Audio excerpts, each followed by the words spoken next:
Le 27 octobre 2024, un dimanche matin, mon fils m'a appelé pour m'annoncer qu'il se mariait le lendemain. Je m'appelle Benoît Lefebvre. J'ai 62 ans et je suis veuf depuis 3 ans. Quand Corentin a dit qu'il avait retiré tout mon argent et vendu ma maison, je n'ai pas pleuré. Je n'ai pas supplié. J'ai éclaté de rire, un son qui m'a surpris moi-même. Ce que mon fils ne savait pas, c'est que la maison qu'il venait de vendre pour 340 000 euros n'était pas celle où je résidais réellement. Je suis Benoît Lefebvre, né le 12 juin 1962 à Lyon. Pendant 37 ans, j'ai été le mari de René Lefebvre, le père de Corentin Lefebvre.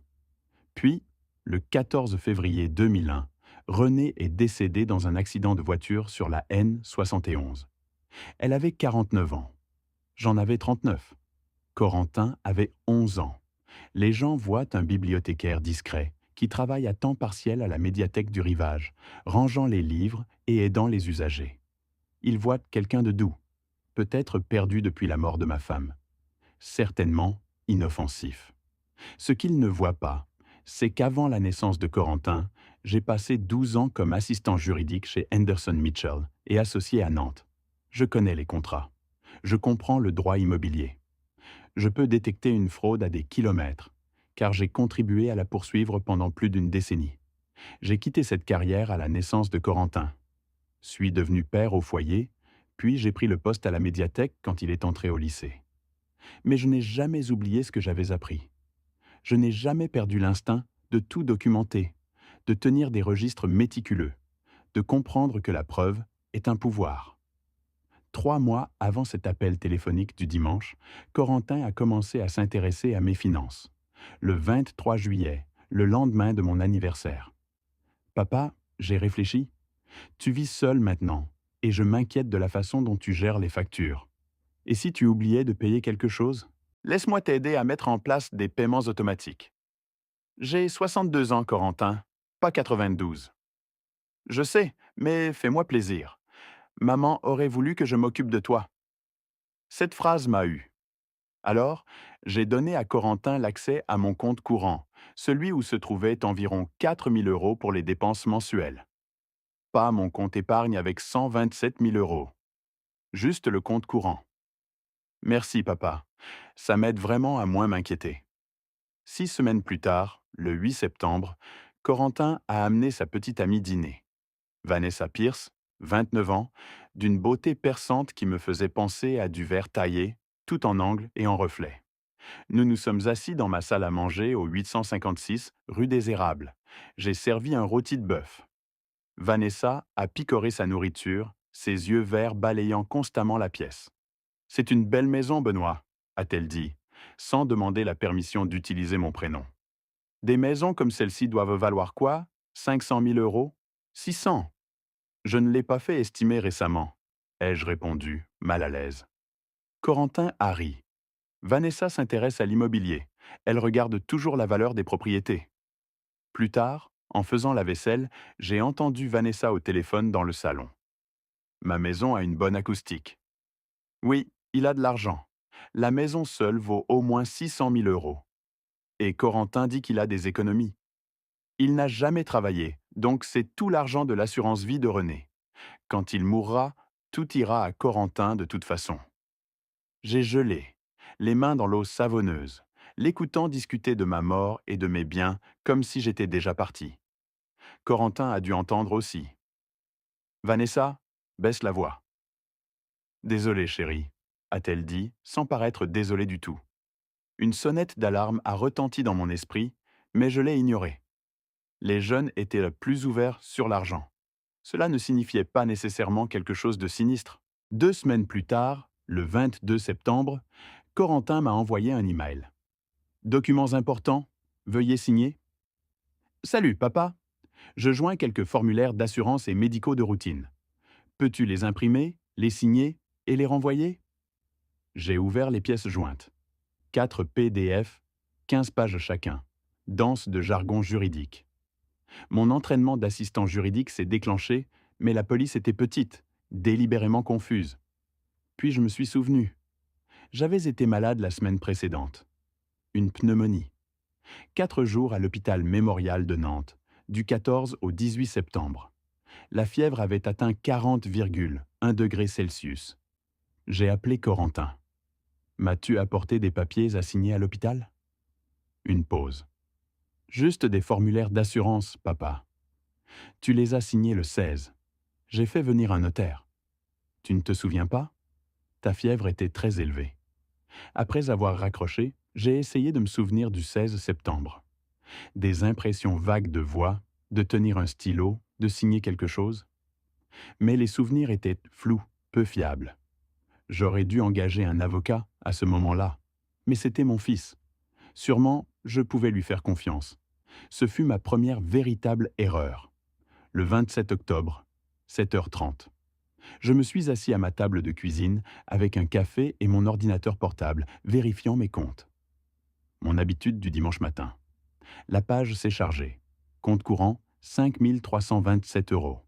Compte épargne, 1 000 euros. Mon compte épargne contenait 127 316 euros le 20 octobre. L'historique des transactions affichait le 24 octobre, 50 000 euros à Corentin Lefebvre. Le 24 octobre, 40 000 euros à Corentin Lefebvre. Le 25 octobre, 36 316 euros à Corentin Lefebvre. 3 virements en 2 jours, ne laissant juste assez pour maintenir le compte ouvert. Mon compte courant, 3 000 euros supplémentaires virés à Corentin le 26 octobre. Je ne pouvais plus respirer. Puis mon téléphone a sonné. Le nom de Corentin s'affichait à l'écran. « Salut, papa, super nouvelle. Je me marie demain. » Vanessa et moi avons décidé de ne pas attendre. Une petite cérémonie au club de golf du Rivage. Ma gorge se serra. Corentin. Mes comptes bancaires. Ah, ça. Oui, j'avais besoin de cet argent pour le mariage et l'acompte de notre nouvel appartement. Tu t'en sortiras bien avec ta retraite, n'est-ce pas? Tu as volé 127 000 euros. Papa, techniquement, j'avais l'autorisation. Ces papiers que tu as signés, la procuration. Tu m'as donné accès. J'étais délirant de fièvre. Ce n'est pas ainsi que la banque le voit. Sa voix se durcit. Je suis ton fils. Tout ce que tu possèdes me reviendra de toute façon. J'en avais juste besoin plus tôt. Vanessa et moi construisons notre avenir. Et la maison? Ah, oui, je l'ai vendue hier. Le 1247, rue des Chênes, 340 000 euros. Excellent prix. Les acheteurs prendront possession dans 30 jours. Tu devras donc partir avant le 26 novembre. Tu pourrais peut-être envisager une résidence-service, Corentin? Ma voix coupa son monologue. Je ne vis pas au 1247, rue des Chênes. Une pause. Quoi? C'est ma propriété locative. Les Henderson y vivent. Il leur reste 18 mois de bail. Silence. Alors, ta propriété locative. La maison où j'habite est au 856 rue des Érables. Elle est sous fiducie. Plus de silence. Lorsque Corentin parla, sa voix était incertaine, effrayée. Mais tu ne m'as jamais rien dit? Non, jamais. C'est à ce moment-là que j'ai ri. Cela commença doucement mais s'amplifia, jaillissant du plus profond de moi. J'ai ri jusqu'à ce que des larmes coulent sur mes joues. Papa, qu'est-ce qui est si drôle? J'essuyais mes yeux. Corentin, as-tu la moindre idée de ce que tu viens de faire? J'ai vendu ta propriété locative. Et alors? Tu as vendu une propriété qui ne t'appartient pas, avec des locataires ayant un bail valide, en utilisant des documents frauduleux obtenus en exploitant ton père malade. C'est du vol, de la fraude et de la contrefaçon. 3 crimes. Papa, ne sois pas dramatique. Je suis ton fils.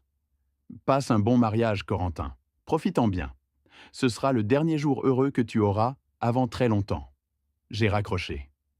Sous le choc et la douleur, quelque chose de froid et de dur montait en moi. Corentin pensait que j'étais sans défense. Il n'avait aucune idée à qui il avait affaire. Je suis allé à mon classeur et j'ai sorti les documents de propriété. À l'intérieur se trouvaient les titres de 2 maisons. Le 856, rue des Érables, au nom de la fiducie familiale René Lefebvre, et le 1247, rue des Chênes, à mon nom, Benoît Lefebvre. Ensuite, le contrat de location. Tom et Linda Henderson avaient emménagé en juillet 2021. Le bail actuel couvrait du 1er juillet 2024 au 30 juin 2026. Loyer 2 000 € par mois. Corentin avait vendu une maison avec des locataires en place sans divulguer le bail. Lorsque ses acheteurs découvriraient la propriété occupée, ils le poursuivraient en justice pour fraude. J'ai ouvert mon ordinateur portable et j'ai commencé un nouveau document. Chronologie des abus financiers et de la fraude.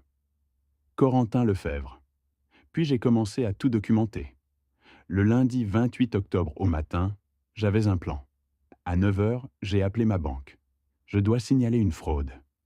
J'ai demandé les relevés complets de toutes les transactions sur 6 mois. Ashley Porter, la conseillère, a fait preuve de compassion. Je suis désolé, monsieur Lefebvre. Nous allons enquêter immédiatement. J'aurai besoin des documents de procuration soumis pour autoriser ces virements. Vous les recevrez dans les 3 jours ouvrables. À 10 heures, j'ai appelé David Richardson, un avocat à la retraite de mon club de lecture. David, mon fils a volé mes économies et a vendu frauduleusement ma propriété. J'ai besoin d'une représentation légale. Une pause. De quel montant parlons-nous? 127 000 € de vol. 340 000 € du produit de la vente frauduleuse. Mon Dieu! Oui, je vais t'aider. Rendez-vous à mon bureau à 14 heures. À 11 heures, j'ai appelé Tom Henderson au 1247, rue des Chênes. Tom, je dois te dire quelque chose de fâcheux. Mon fils a vendu votre maison sans ma permission, en utilisant des documents frauduleux. Silence. Il a fait quoi? J'ai expliqué calmement. La voix de Tom était tendue de colère. Un inconnu pense avoir acheté notre maison. Votre bail est valide et contraignant. Vous êtes protégé. Mais je voulais que vous le sachiez immédiatement. J'aurai peut-être besoin de vos témoignages. Tout ce dont vous avez besoin, monsieur Lefebvre. Absolument tout ce dont vous avez besoin. À 13 heures, j'ai appelé Patricia Summers, ma meilleure amie. Patricia, peux-tu venir? Je dois te raconter quelque chose. J'arrive. À 14 heures, j'étais assis dans le bureau de David Richardson, rue de la Troisième. Il a écouté mon histoire sans m'interrompre. Quand j'ai eu fini, il a retiré ses lunettes. Benoît, ton fils a commis plusieurs crimes, vol qualifié, fraude, faux et usage de faux. Ce n'est pas une affaire civile, c'est criminel. Il pourrait risquer 5 à 10 ans. Je sais. Es-tu sûr de vouloir aller jusqu'au bout? C'est ton fils. J'ai croisé son regard. Il a volé toutes mes économies et a essayé de me rendre SDF. Quel genre de fils fait ça? David a sorti un bloc-notes juridique. Premièrement, déposer des plaintes pour fraude. Vous avez commencé. Deuxièmement, contacter la compagnie de titres. Troisièmement, déposer une plainte à la police. Vous pouvez demander une enquête avant de porter plainte. Et les acheteurs? Ils poursuivront Corentin pour fraude. Il sera redevable du prix d'achat intégral plus les dommages et intérêts. Bien? Benoît, que veux-tu? La punition? La restitution? J'ai repensé à la voix désinvolte de Corentin, si certain que je ne riposterai pas. Je veux la justice. Je veux récupérer chaque centime. Et je veux qu'il comprenne que la trahison a des conséquences. Alors, bâtissons un dossier en béton. Nous avons passé 2 heures à préparer les documents. Au moment de partir, j'avais déposé des plaintes pour fraude auprès de ma banque et de la compagnie de titres. Le rapport de police serait déposé le 29 octobre. Mon téléphone vibra. Corentin, papa, pourquoi la banque appelle-t-elle à propos d'une fraude? Que se passe-t-il? Je répondis, la banque a signalé les retraits comme suspects. Procédure normale, Corentin. Mais je suis ton fils, dis-leur que tout va bien. Je répliquais, tout va bien, Corentin? Tu as pris 127 000 € sans permission. Corentin dit, papa, j'avais ta permission. Je l'ai emprunté. Nous te rembourserons. Je fixai le mot emprunter, comme si l'on pouvait emprunter sans demander. Je ne répondis pas. Ce soir-là, Patricia avait déjà versé le vin et préparé des mouchoirs. Je lui ai tout raconté. Son expression est passée du choc à la fureur, puis à une sorte d'admiration. Quel sale type! Elle a dit, Benoît, je suis là pour tout ce dont tu as besoin. Peux-tu m'aider à organiser mes documents? Relevé bancaire, contrat de location, acte de propriété. J'ai besoin que tout soit classé et copié. Considère ça comme fait. Nous sommes restés à boire du vin, tandis que le soleil d'octobre se couchait. Pour la première fois depuis ce terrible appel, je ressentais autre chose que de la trahison. Je ressentais de la détermination. Tu sais ce qui est le pire? Ai-je dit doucement. Pas l'argent, pas la maison. C'est qu'il a cru que j'étais trop stupide ou faible pour riposter. Patricia m'a serré la main. Il est sur le point d'apprendre que son père n'est ni stupide ni faible. Cette nuit-là, Corentin m'a envoyé un message. Papa, s'il te plaît, viens au mariage demain. Je veux que tu sois là. Ne nous battons pas pour l'argent. J'ai fixé le message pendant un long moment, puis j'ai tapé « Je serai là ». Qu'il pense que tout allait bien, qu'il épouse sa fiancée calculatrice et qu'il fasse la fête avec mon argent volé, qu'il croie s'en être tiré. Je sourirai, je prendrai des photos, je jouerai le rôle du père fier. Et puis, quand il s'y attendrait le moins, je lui montrerai exactement ce qui arrive quand on trahit Benoît Lefebvre. Le 28 octobre 2024. Le mariage fut exactement ce à quoi je m'attendais. Coûteux, ostentatoire et entièrement payé avec mon argent volé. Le club de campagne du rivage scintillait de roses blanches et de lustres en cristal. Je suis arrivé à 14 heures, vêtu de mon costume bleu marine, élégant et discret, portant un petit cadeau emballé dans du papier argenté. À l'intérieur, il y avait une photo encadrée de Corentin bébé, une photo que René avait prise. J'avais écrit au dos « Puisses-tu toujours te souvenir d'où tu viens ? Avec amour, papa. » Vanessa était magnifique, dans une robe de créateur qui coûtait probablement 12 000 euros. Mais 12 000 euros. Corentin se tenait à ses côtés en smoking, rayonnant comme s'il n'avait aucun souci au monde. Quand il m'a vu, il s'est précipité. « Papa, tu es venu. » Il m'a serré fort. Je savais que tu comprendrais. C'est un nouveau départ pour nous tous. Je me suis reculé, étudiant son visage. Croyait-il vraiment cela? Félicitations, Corentin. Tu as l'air très heureux. Vanessa nous a rejoints, son sourire aussi acéré que du verre brisé. Benoît, tellement contente que vous ne soyez pas difficile. Corentin était inquiet, mais je lui ai dit « Vous n'avez plus besoin de cette grande maison de toute façon. Nous pouvons construire notre avenir maintenant. » Comme c'est prévenant, ai-je répondu, mon ton agréable, mais mes yeux froids. La cérémonie fut brève. J'étais assis au premier rang, regardant mon fils promettre d'aimer et de chérir cette femme qui l'avait aidé à trahir son propre père. Autour de moi, 63 invités, j'ai compté, riais et essuyais des larmes.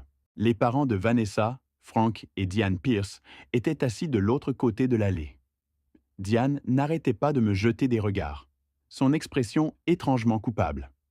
Pendant la réception, j'ai eu des conversations polies avec des inconnus, bu du champagne que je ne goûtais pas et pris des photos que je ne voudrais plus jamais revoir. La salle scintillait de 300 roses blanches à 40 euros l'arrangement, soit 12 000 euros. Le champagne était du Veuve Clicquot à 200 euros la bouteille. 15 bouteilles visibles, 3 000 euros. Le gâteau à 4 étages avec des fleurs en sucre, 1 800 euros. Je connaissais ces prix parce que j'avais aidé à organiser les soirées d'entreprise de René pendant des années. Ce mariage coûtait au moins 75 000 euros. Mais 75 000 euros. Juste au moment où il coupait le gâteau, mon téléphone vibra. Un message de David Richardson. Enquête policière ouverte. Accusation de fraude en préparation. La compagnie de titres confirme que le sceau du notaire est frauduleux.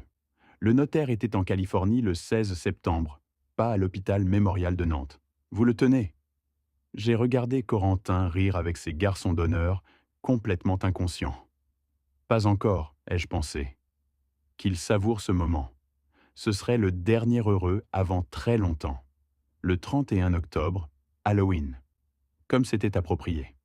Corentin et Vanessa apparurent à ma porte au 856 rue des Érables, sans prévenir. Corentin avait l'air furieux. L'expression de Vanessa était d'une froideur calculatrice. « Qu'est-ce que tu as fait, bordel ?»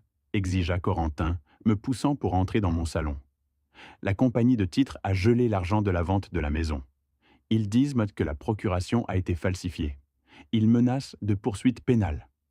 J'ai refermé la porte calmement. Peut-être parce qu'elle a été falsifiée? Tu as signé ces papiers? J'étais là. J'ai signé des papiers vierges alors que j'étais délirant avec une fièvre de 40 degrés Celsius. Vous avez profité de votre père mourant. Vanessa s'avança. C'est ridicule, Benoît. Vous êtes vieux. Vous ne pouvez plus gérer vos finances. Nous vous aidions en vous volant 127 000 euros. Ce n'est pas du vol si vous êtes trop sénile pour le gérer vous-même. Son masque tomba, révélant un opportunisme froid.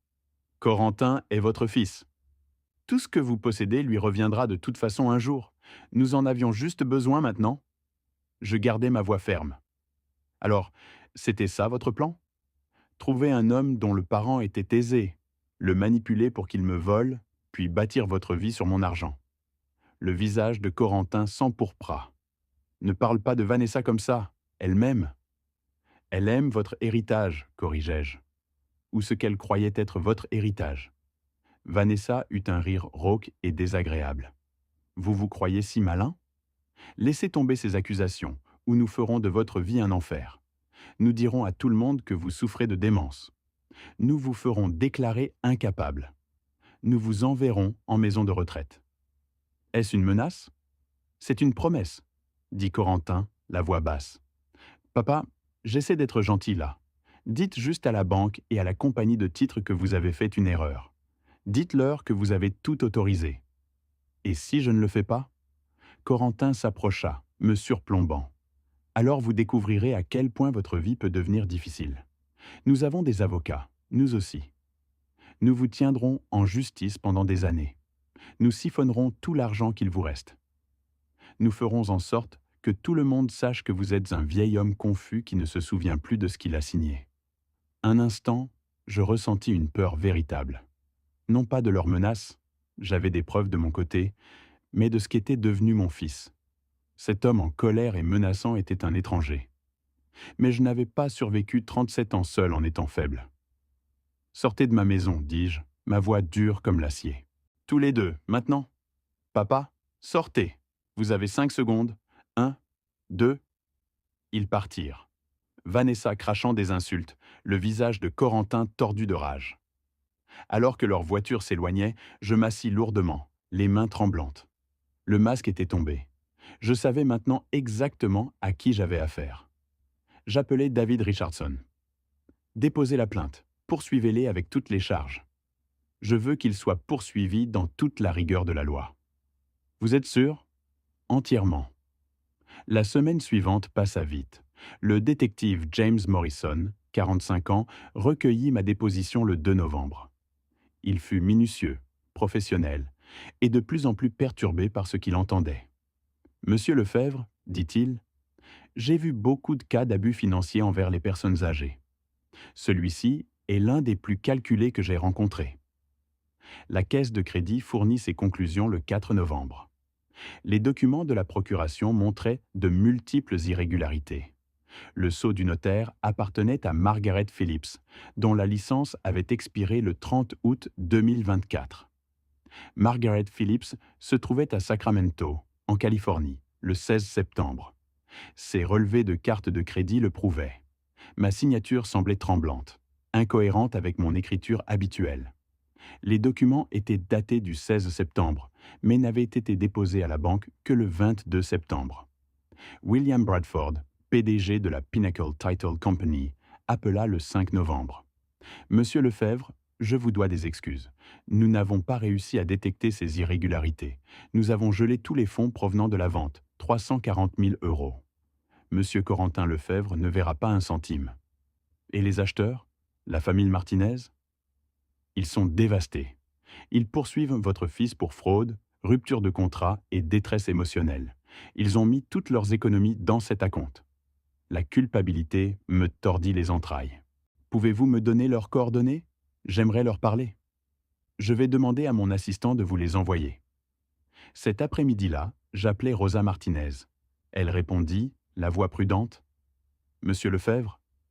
Madame Martinez, je suis tellement désolé. Je n'avais aucune idée que mon fils ferait une chose pareille.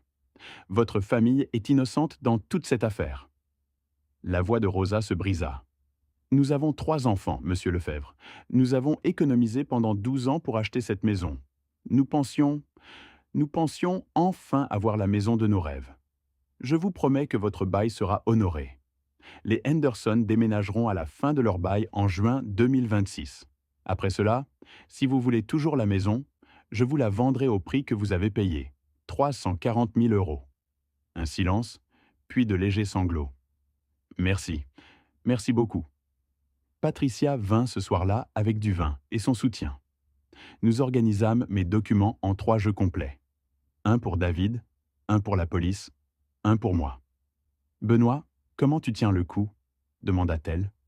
Je suis en colère, je suis blessé, mais je suis aussi lucide sur ce qui doit arriver. Pas de doute? Aucun. Corentin a fait son choix. Maintenant, il en subit les conséquences. Le 8 novembre 2024. J'étais à la médiathèque, rangeant des retours dans la section biographie, quand mon téléphone sonna. Un email d'une adresse inconnue. truthteller202224@protonmail.com. Objet. Vous devriez connaître la vérité sur Corentin. Mes mains tremblèrent en l'ouvrant. Monsieur Lefebvre, j'écris anonymement car j'ai peur de représailles. Mais vous méritez de savoir. Corentin a une fille de 5 ans nommée Emma Rose Lefebvre. La mère est Sarah Mitchell. Ils sortaient ensemble à l'université. Sarah est tombée enceinte leur dernière année.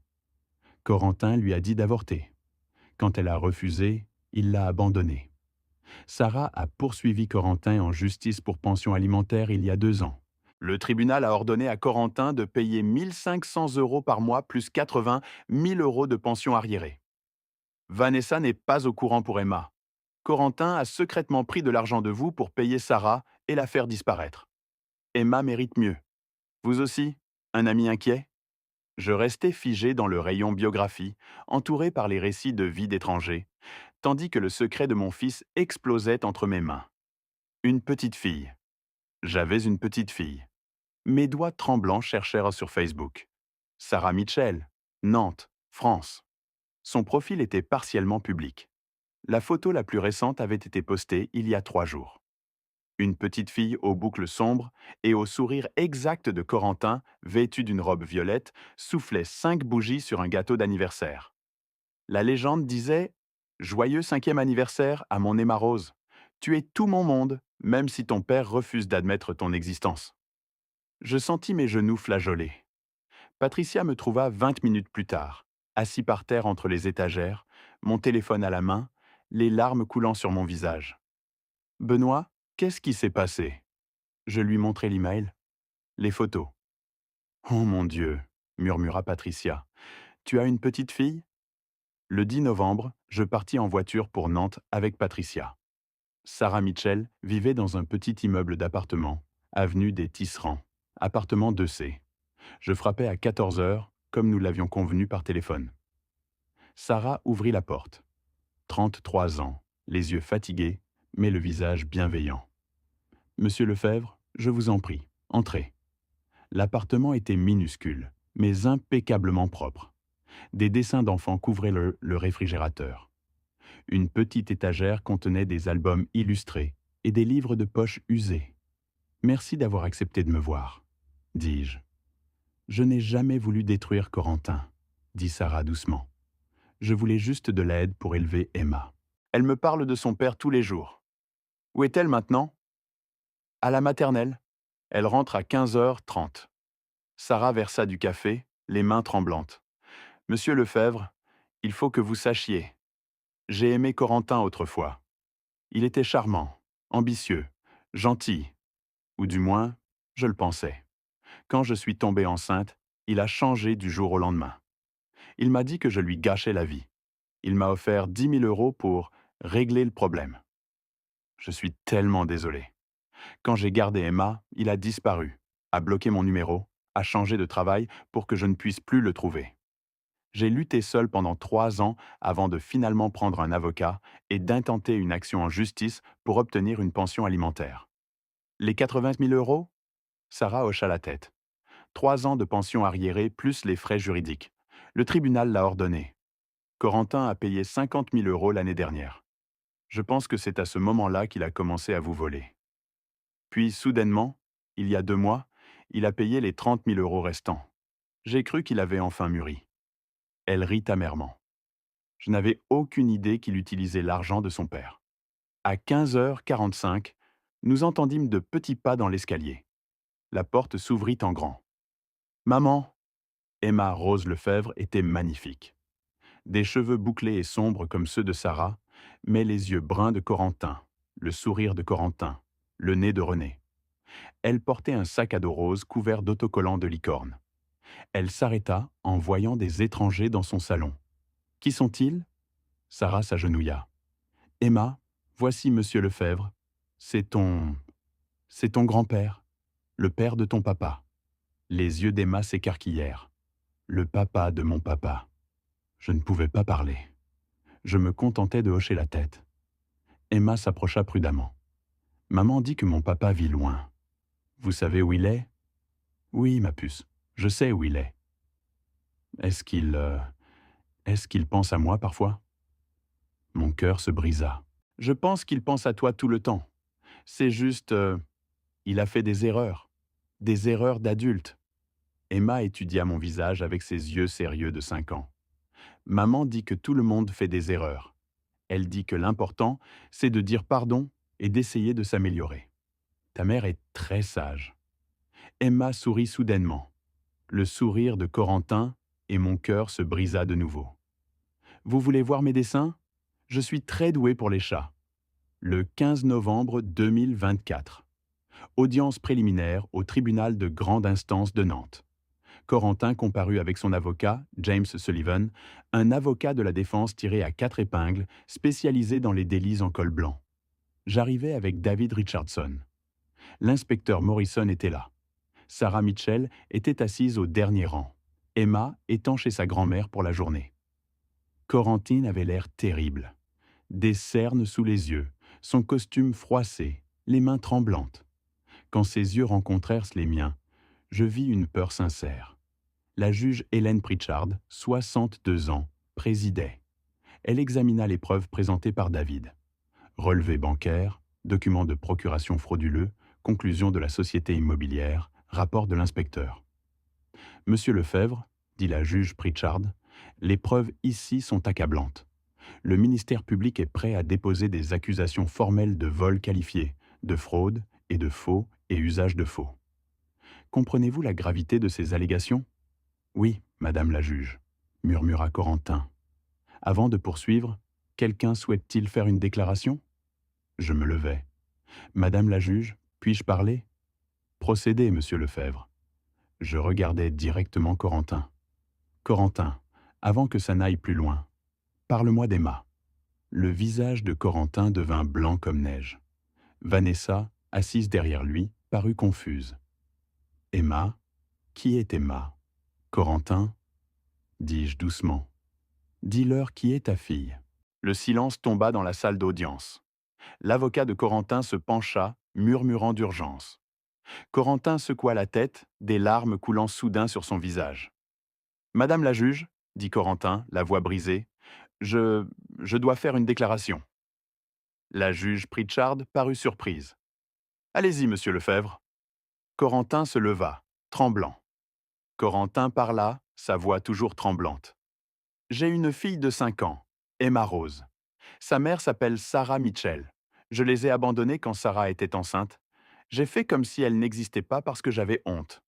Parce que la famille de Vanessa est riche et n'aurait jamais accepté un homme avec un enfant secret. Derrière lui, Vanessa haleta. Quoi? Corentin continua. Il y a 2 ans, Sarah m'a poursuivi en justice pour obtenir une pension alimentaire. Le tribunal m'a ordonné de payer 80 000 € d'arriérés. Je n'avais pas cet argent. J'ai paniqué. Il se tourna vers moi, les larmes coulant sans retenue. Papa, j'avais besoin de cet argent pour payer Sarah, pour qu'elle disparaisse, pour cacher mes erreurs. Alors j'ai pris le tien. La vérité planait dans l'air, lourde comme la fumée. J'ai volé mon père pour dissimuler le fait que j'avais abandonné ma fille. Je suis un lâche. Je suis un voleur. Je ne mérite aucune pitié. Il regarda Vanessa, qui le fixait avec horreur et dégoût. Je ne mérite pas l'amour. Je ne mérite pas de famille. Il s'effondra sur sa chaise, sanglotant. Vanessa se leva brusquement. Je ne peux pas. Je ne peux pas faire ça. Elle quitta la salle d'audience, le claquement de ses talons résonnant sur le marbre. La juge Pritchard observa Corentin un long moment. Monsieur Lefebvre, j'apprécie votre honnêteté, si tardive soit-elle. Nous suspendons l'audience pour 30 minutes. Je vous suggère d'utiliser ce temps pour parler à votre avocat de vos options. Tandis que la salle se vidait, je m'approchai de Corentin. Il leva les yeux vers moi, le visage inondé de larmes. Papa, je suis tellement désolé. Je suis tellement désolé. Désolé ne suffit pas, dis-je doucement. Désolé, ce ne sont que des mots. Tu dois devenir l'homme que ta fille mérite. L'homme que ta mère t'a élevé à être. Comment je répare ça? Tu commences par faire face aux conséquences de tes choix. Toutes. Je m'éloignai, laissant mon fils brisé dans cette salle d'audience. Patricia me rejoignit dans le couloir. Benoît, ça va? Non, répondis-je. Mais ça ira, parce que maintenant, je connaissais toute la vérité. Et la vérité, aussi douloureuse soit-elle, était la seule voie à suivre. Le 20 novembre 2024, j'étais dans ma cuisine, au 856 rue des Érables, en train de me faire un thé lorsque la sonnette retentit. Une femme se tenait sur mon perron, la fin de la cinquantaine, des cheveux argentés élégants, un manteau coûteux. Elle me semblait familière, mais je ne parvenais pas à la situer. « Monsieur Lefebvre, je suis Diane Pierce, la mère de Vanessa. Puis-je vous parler, s'il vous plaît ?» J'envisageais de refermer la porte. Au lieu de cela, je reculais. « Entrez ?» Nous nous installâmes dans mon salon. Les mains de Diane tremblaient alors qu'elle sortait une enveloppe de son sac à main. « Je dois vous donner ceci. J'aurais dû vous le donner il y a des années. » « Qu'est-ce que c'est ? » « La vérité. » Elle me tendit l'enveloppe. « Veuillez la lire. Ensuite, je vous expliquerai tout. » J'ouvris l'enveloppe. À l'intérieur se trouvait une lettre manuscrite sur du papier crème, datée du 18 novembre 2024. « Cher Monsieur Lefebvre, » commençait-elle, « il y a 23 ans, le 14 février 2001, votre épouse Renée m'a sauvé la vie. Je conduisais sur la N71 avec ma fille de 6 ans, Vanessa, sur la banquette arrière, quand j'ai perdu le contrôle de ma voiture pendant une tempête de verglas. Nous avons dérapé et sommes partis en tête à queue sur la voie d'en face. Renée conduisait vers nous. Elle aurait pu dévier, se sauver. Au lieu de cela, elle a délibérément dirigé sa voiture pour absorber l'impact, nous protégeant. Son véhicule a encaissé la collision. Vanessa et moi, nous en sommes sortis avec des blessures mineures. Renée Lefebvre est décédée pour que ma fille puisse vivre. J'ai porté cette culpabilité pendant 23 ans. Lorsque Vanessa a commencé à fréquenter Corentin il y a 2 ans, j'ai vu cela comme un moyen que le destin me donnait peut-être de rembourser ma dette. J'ai encouragé leur relation. J'ai même suggéré qu'ils vous demandent une aide financière parce que je pensais que Renée aurait voulu que sa famille aide les personnes qu'elle est morte en sauvant. Je sais que ce que Corentin a fait était mal. Je sais que Vanessa l'a encouragé. Mais s'il vous plaît, comprenez, nous devons tout à votre épouse. Nous n'essayons pas de vous faire du mal. Nous essayons simplement d'honorer son sacrifice de la seule manière que nous connaissions. Je suis profondément désolé pour la douleur que nous avons causée. La lettre se terminait par « Avec un profond respect et une immense honte, Diane Catherine Pierce. » La lettre me tomba des mains. Ma vision se brouilla. « Vous étiez dans l'autre voiture ?» Ma voix me parvint de loin. Diane pleurait. « Oui, j'ai vécu avec cette culpabilité chaque jour. Quand j'ai rencontré Corentin à un gala de charité il y a 2 ans et que j'ai appris qu'il était le fils de Renée Lefebvre, j'ai pensé que Dieu me donnait une chance de réparer les choses. En encourageant votre fille à me voler? Non, je n'ai jamais parlé à Vanessa de l'accident. Je ne voulais pas qu'elle porte ce fardeau. J'ai juste encouragé leur relation. J'ai suggéré que Renée voudrait que vous aidiez Corentin à réussir. J'ai pensé que si vous saviez, si vous vous souveniez, vous voudriez aider l'enfant que votre épouse est morte en sauvant. Je me levai brusquement, faisant les 100 pas. Corentin est au courant? Non, Vanessa non plus. J'ai gardé le secret pendant 23 ans parce que j'avais honte. Honte qu'une bonne personne soit morte à cause de ma conduite imprudente. Honte d'avoir survécu alors qu'elle non. Sortez, Madame Pierce. Sortez de ma maison maintenant. Diane partit en sanglotant. Je restais debout dans mon salon, le sacrifice de René pesant sur moi comme des pierres. Elle était morte en sauvant Vanessa Pierce. La femme qui avait contribué à me détruire était en vie parce que mon épouse avait donné sa vie pour elle. Cette nuit-là, Patricia me trouva assis dans l'obscurité, la lettre posée sur la table à côté de moi. « Patricia, David a appelé, » dit-elle. « Il est inquiet. Tu as manqué ton rendez-vous avec lui aujourd'hui. » Je lui montrai la lettre.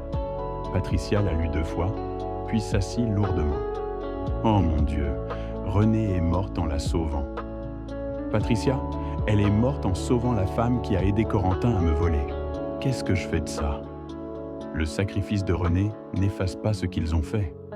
Cela ne signifie pas que tu leur dois quoi que ce soit, n'est-ce pas? René a donné sa vie pour cette petite fille. Cela crée-t-il une dette? Une sorte d'obligation morale? Non. René a fait un choix en une fraction de seconde pour sauver des vies. C'était son caractère, sa bonté. Mais Vanessa et Corentin ont fait des choix calculés pour te trahir. C'est complètement différent. Je regardais ma meilleure amie. Alors pourquoi ai-je l'impression de trahir René en les poursuivant en justice? Parce que tu as bon cœur. Mais Patricia, Corentin t'a volé. Il a abandonné sa fille. Il a falsifié des documents. Ces crimes ne disparaissent pas à cause de quelque chose que René a fait il y a 23 ans. Je sais, mais tout est plus compliqué maintenant. Le lendemain matin, j'appelais David Richardson. J'ai besoin de parler à Corentin. Peux-tu arranger ça? Benoît, je te déconseille tout contact direct. S'il te plaît, David, une seule conversation. C'est tout ce que je demande. 22 novembre 2024. Le bureau de David. Corentin arriva à 10 heures, l'air pire qu'à l'audience, mal rasé, les yeux cernés. Il s'assit en face de moi, incapable de croiser mon regard. Vanessa n'était pas avec lui. « Elle est partie », dit Corentin doucement, répondant à ma question muette. « Elle a demandé le divorce le lendemain de l'audience.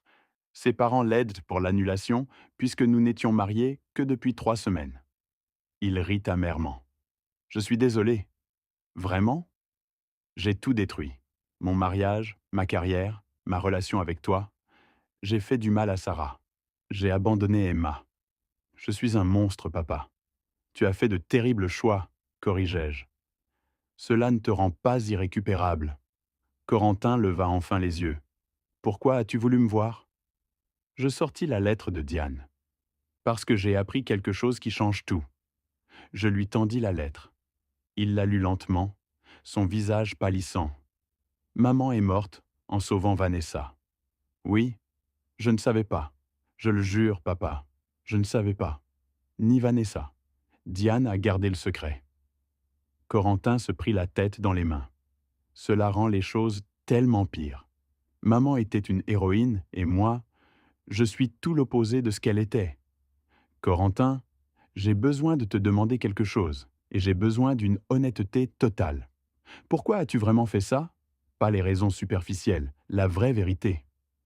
Il resta silencieux un long moment. Quand il parla, sa voix n'était qu'un murmure. J'étais terrifié.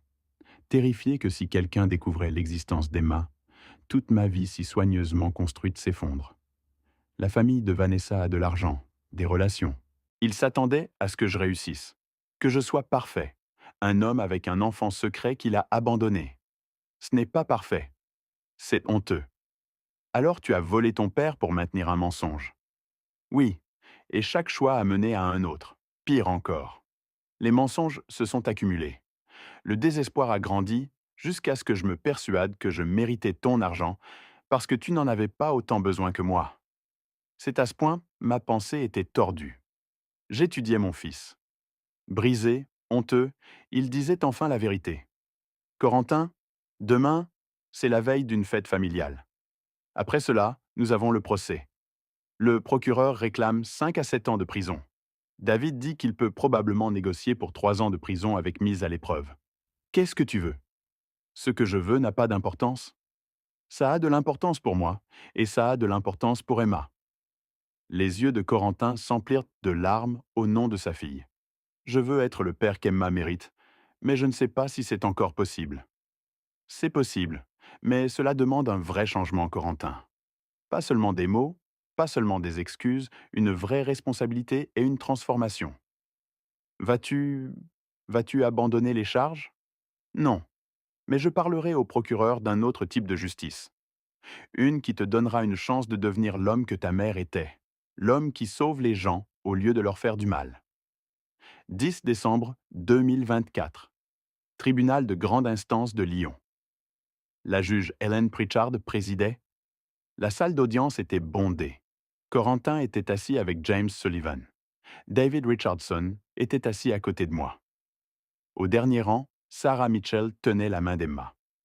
Patricia, Tom et Linda Henderson, Rosa Martinez et sa famille, tous là pour être témoins de la justice. Également présente, Diane Pierce, assise seule, l'air étrangement plus petite. La procureure, Andrea Walsh, présenta son dossier méthodiquement. Relevés bancaires, documents falsifiés, témoignages d'experts. Les preuves étaient accablantes. Ensuite, ce fut le moment des déclarations des victimes. Tom Henderson fut le premier. Corentin Lefebvre a failli détruire le sentiment de sécurité de ma famille. Nous pensions que nous allions perdre notre maison. L'intégrité de M. Lefebvre nous a sauvés. Rosa Martinez parla ensuite, la voix tremblante. Les économies de toute une vie de ma famille, 12 ans de sacrifice, ont failli disparaître à cause de la fraude. L'honnêteté de M. Lefebvre nous a redonné espoir. Puis je me levai. Votre honneur, Corentin Lefebvre est mon unique enfant. Il a commis de graves crimes contre moi. Des crimes motivés par la peur, le désespoir et un mauvais jugement. Mais c'est aussi le père de ma petite fille de 5 ans, Emma. Je fis une pause, regardant Corentin. Je ne veux pas de vengeance. Je veux que mon fils devienne l'homme dont sa mère aurait été fière. Sa mère, qui, il y a 23 ans, a donné sa vie pour sauver des inconnus. C'est l'héritage que Corentine devrait honorer. Je me tournai vers la juge Pritchard. Je demande une peine qui tienne Corentin responsable tout en lui donnant la chance d'être le père qu'Emma mérite. L'avocat de Corentin appela une seule témoin, Sarah Mitchell. Mademoiselle Mitchell, dit James Sullivan, quel genre de père Corentin a-t-il été pour Emma? Absent, répondit Sarah avec franchise. Jusqu'à récemment, il niait son existence. Mais elle hésita. Il y a 3 semaines, Corentin m'a contacté. Il a rendu visite à Emma. Il a pleuré en la tenant dans ses bras. Il a commencé une thérapie. Il commence à prendre ses responsabilités. Croyez-vous qu'il puisse changer? Je crois que les gens peuvent changer s'ils le veulent vraiment. Je ne suis pas encore certaine que Corentin le veuille vraiment, mais Emma mérite un père qui essaie. Finalement, Corentin monta à la barre. Son avocat le guida à travers son témoignage, la pression financière, les secrets, la cascade de mauvaises décisions. Puis, Andrea Walsh contre-interrogea.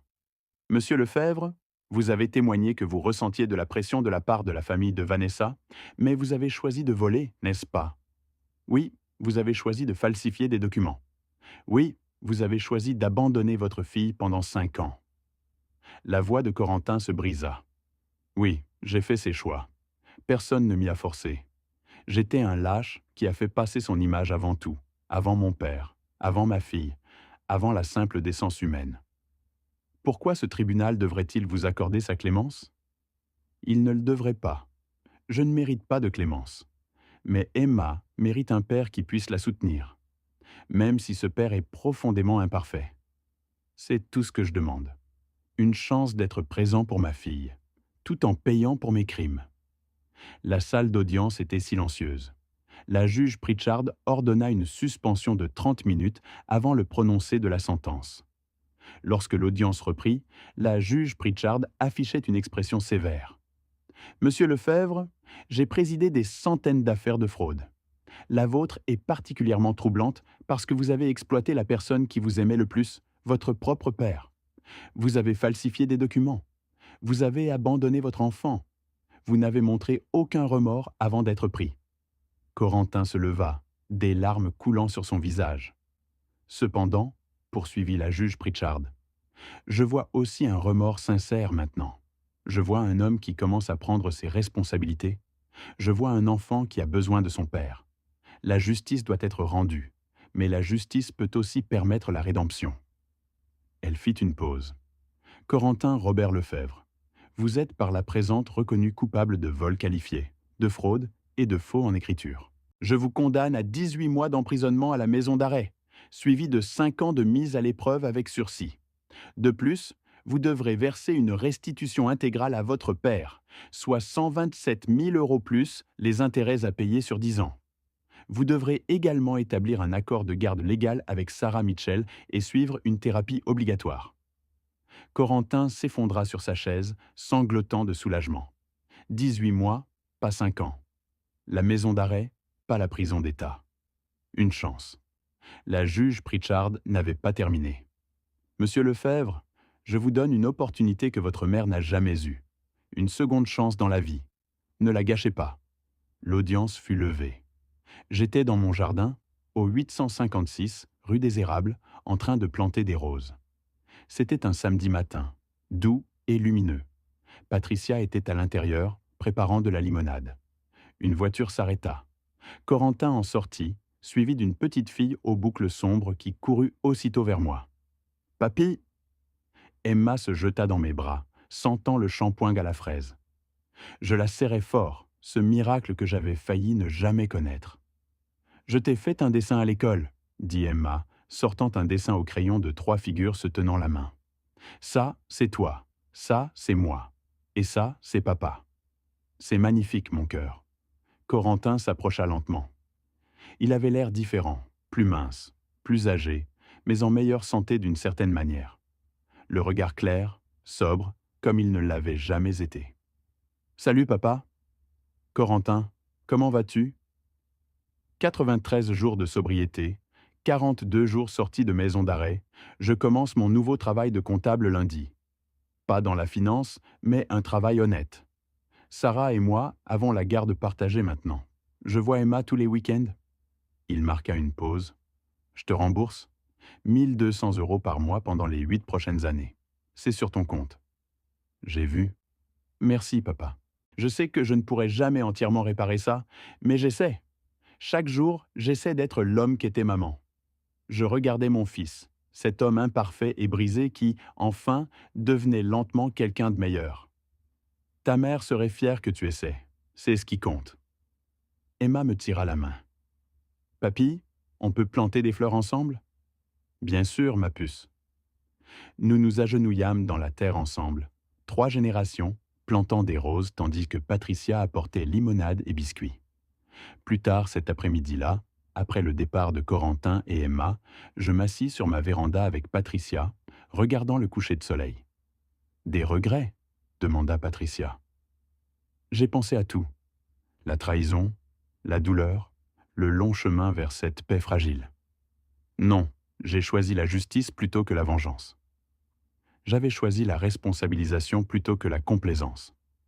Et j'avais protégé Emma. Tu avais aussi retrouvé ton estime de soi ? Oui, surtout cela.